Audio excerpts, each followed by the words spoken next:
우리가 매일 쓰는 인터넷에요. 사실 보이지 않는 곳에서 우리 데이터를 지켜주는 추강력 경호원이 있다는 거 혹시 아세요?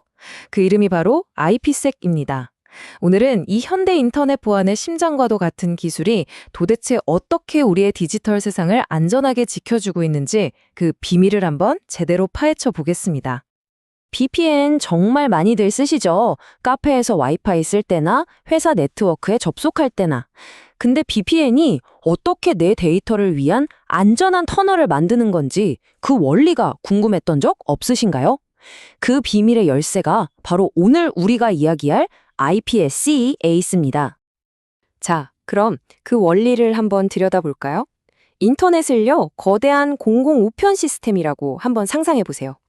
여기서 우리가 주고받는 데이터, 그러니까 패킷은 누가 마음만 먹으면 들여다볼 수 있는 엽서 같은 거예요. 좀 위험하죠? IPsec은 바로 이 위험천만한 우편 시스템을 위한 특급 보안 서비스인 셈입니다. 엽서의 내용만 암호화하는 게 아니라 엽서 자체를 아예 안전한 금고에 넣어서 배송하는 것과 같다고 할 수 있죠. IPsec, 즉 인터넷 프로토콜 시큐리티는 바로 네트워크의 가장 기초 단계인 3계층에서 작동합니다. 이게 왜 중요하냐면요. 우리가 흔히 아는 보안 기술인 HTTPS는 웹브라우저 같은 특정 프로그램, 그러니까 앱 안에 편지 내용만 보호해 주거든요. 하지만 IPsec은 어떤 앱을 쓰든 상관없이 데이터가 담긴 봉투, 그 자체를 통째로 지켜줍니다. 훨씬 더 근본적인 차원의 보안인 거죠. 자, 그럼 IPsec이 구체적으로 뭘 보장해 줄까요? 여기 4가지 핵심 서비스가 있습니다. 먼저, 기밀성. 데이터를 암호화해서 아무나 엿볼 수 없게 만들고요. 둘째, 무결성. 데이터가 중간에 살짝이라도 바뀌지 않았다는 걸 확인해 줍니다. 셋째, 인증. 지금 통신하는 상대방이 진짜 그 사람이 맞는지 검증하고요. 마지막으로 재전송 방지 기능으로 해커가 데이터를 가로채서 나쁜 짓 하는 걸 막아주죠. 이 4가지가 바로 IPsec 보안의 든든한 기동이라고 할 수 있습니다. 자, 그럼 이런 강력한 보안 서비스를 위해서 IPsec은 어떤 도구들을 쓸까요? 이 도구들이, 그러니까 프로토콜들이 어떻게 서로 협력해서 일하는지 한번 살펴보겠습니다. 자, 여기서 정말 중요한 그리고 아주 재미있는 지점이 나옵니다. IPsec의 두 핵심 프로토콜, AH와 ESP의 결정적인 차이인데요. 표를 한번 보세요. 둘 다 데이터가 변조되지 않았는지, 즉 무결성, 그리고 보낸 사람이 확실한지, 즉 인증은 보장합니다. 근데 결정적으로 AH에는 암호화 기능이 없어요. 기밀성이 없는 거죠. 반면에 ESP는 암호화까지 완벽하게 지원합니다. 바로 이 차이 때문에 오늘날 우리가 쓰는 대부분의 VPN은 바로 이 ESP를 표준으로 사용하고 있습니다. 네, 바로 이겁니다. 핵심은 ESP가 암호화부터 인증, 무결성까지 이 모든 걸 한 번에 해결해주는 올인원 솔루션이라는 거예요. 그래서 현대 IPsec의 사실상 주인공이다, 이렇게 말할 수 있는 거죠. 자, 이제 IPsec이 어떻게 작동하는지 그 2가지 방식, 그러니까 모드에 대해서 알아볼 텐데요. 데이터를 안전하게 보내는 2가지 전략이 있다고 생각하시면 쉬워요. 첫 번째는 전송 모드입니다. 이 비유가 정말 딱인데요. 말 그대로 편지 봉투에 적힌 주소는 그대로 놔두고 그 안에 있는 편지 내용물만 암호화하는 거예요. 그러니까 누가 누구에게 보내는지는 보이지만 그 내용은 절대 엿볼 수 없는 거죠.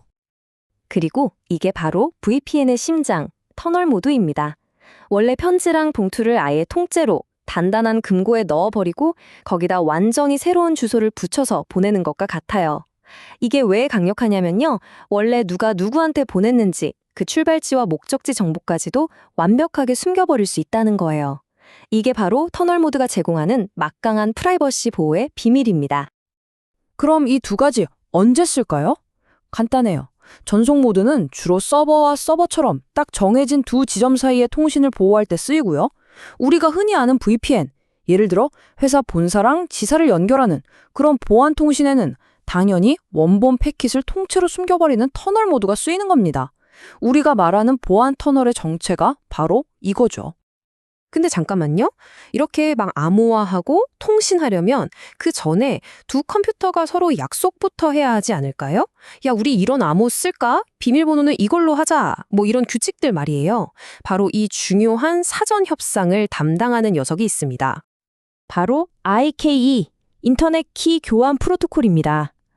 IK는 본격적으로 데이터를 주고받기 전에 두 컴퓨터가 서로 비밀 악수를 하는 것처럼 안전하게 통신 규칙을 정하고 암호키를 교환하는 역할을 해요. 이 꼼꼼한 사전 작업이 있어야 비로소 안전한 통신이 시작될 수 있는 겁니다. IK의 협상 과정은 진짜 똑똑해요. 딱 2단계로 진행되는데 마치 비밀 요원들이 만나는 과정 같아요. 1단계에서는 뭐냐면 우리 지금부터 나눌 비밀 대화를 어떻게 안전하게 할지를 논의하기 위한 아주 작은 보안 회의실을 먼저 만드는 거예요. 그리고 2단계에서 그 안전한 회의실 안으로 들어가서 진짜 본론, 즉 실제 데이터를 주고받을 거대한 보안 터널은 어떻게 만들지 최종 합의를 보는 거죠. 그러니까 안전을 위해서 보호장치를 이중으로 마련하는 셈이에요. 정말 철저하죠? 자, 지금까지 IPS크의 핵심 요소들을 쭉 훑어봤는데요. 그럼 이 기술이 오늘날 왜 그렇게 중요한지 마지막으로 한번 정리해 볼까요? 자, 오늘 설명드린 내용 이것만은 꼭 기억하자 하는 핵심 체크리스트입니다. 첫째, IP색은 어디서? 네트워크의 기초 3계층에서 작동하는 아주 근본적인 보안 기술이다. 둘째, 주인공은 누구? 암호화까지 책임지는 ESP와 협상가 IK. 셋째, VPN의 핵심은 패킷 전체를 숨기는 터널 모드다. 마지막으로 뭘 보장해준다? 기밀성, 무결성, 인증, 재전송 방지라는 이 4가지 강력한 보안을 제공한다. 이게 바로 IP색의 전부라고 할 수 있습니다. 마지막으로 여러분께 이런 질문을 한번 던져보면서 마무리할까 합니다. 아무도 믿지 않는다는 걸 전제로 하는 제로 트러스트 보안이 대세가 되고 있는 요즘이잖아요. 이런 시대에 특정 프로그램이 아니라 데이터가 출발하는 그 순간의 패킷 자체를 원천적으로 보호하는 IP세큐의 역할이 어쩌면 그 어느 때보다 더 중요해지는 건 아닐까요? 한 번쯤 생각해 볼 만한 주제인 것 같습니다.